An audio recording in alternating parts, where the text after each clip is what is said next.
আজিৰ এজন মহান বাবাৰ কথা ক'ম। তেখেতৰ নাম হ'ল নিমকৰলি বাবা। তেখেতৰ ৰিয়েল নাম হ'ল লক্ষ্মী নাৰায়ণ শৰ্মা, যি নেকি এপেলৰ CEO। তেখেতে যেতিয়া নেকি ষ্টিভ জবে আপেলৰ কোম্পানীটো তেখেতে কেনেকৈ আগবঢ়াই নিব একো পাত্তা পোৱা নাছিল, দিমাগত একো অহা নাছিল। তাৰপিছত তেখেতে আমেৰিকাৰ পৰা আহি পেলাই তেখেতে আহিল উত্তৰাখণ্ডৰ চেফি ডামলৈ আহিল। যেতিয়া নেকি তেতিয়া বাবা নাছিল তেখেতে, সি অহাৰ 1 বছৰ আগতে ঢুকাইছে। তাৰপিছত বাবাৰ নেকি উদ্ভুত আহি পেলাই শক্তি পালে তাতে। ইটাৰ পৰা গোটেই বিশ্বতে আপেল চলিছে এতিয়ালৈকে।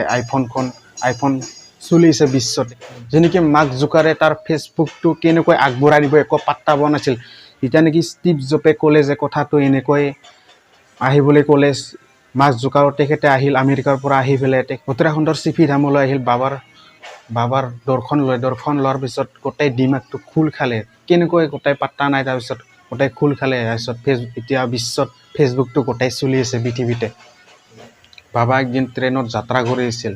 যাত্ৰা কৰি থাকোঁতে চেফি ডামলৈ যাই আছিল বাবাই।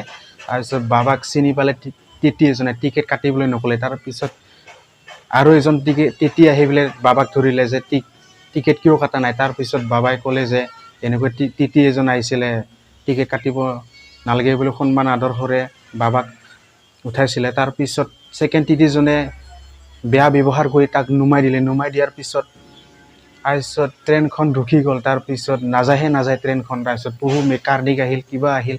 তাৰপিছত যাত্ৰীবোৰে ক'লে যে বাবা এজনক বহুত দুৰ্ব্যৱহাৰ কৰি ট্ৰেইনৰ পৰা নুমাই দিয়া বুলি ক'লে।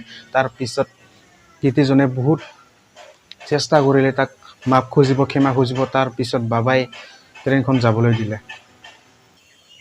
যদি চেনেলটো ভাল লাগে লাইক শ্বেয়াৰ ছাবস্ক্ৰাইব কৰি দিব। যদি ভিডিঅ'টো লাগে ভাল পালে লাইক শ্বেয়াৰ কৰিব নাপাহৰিব।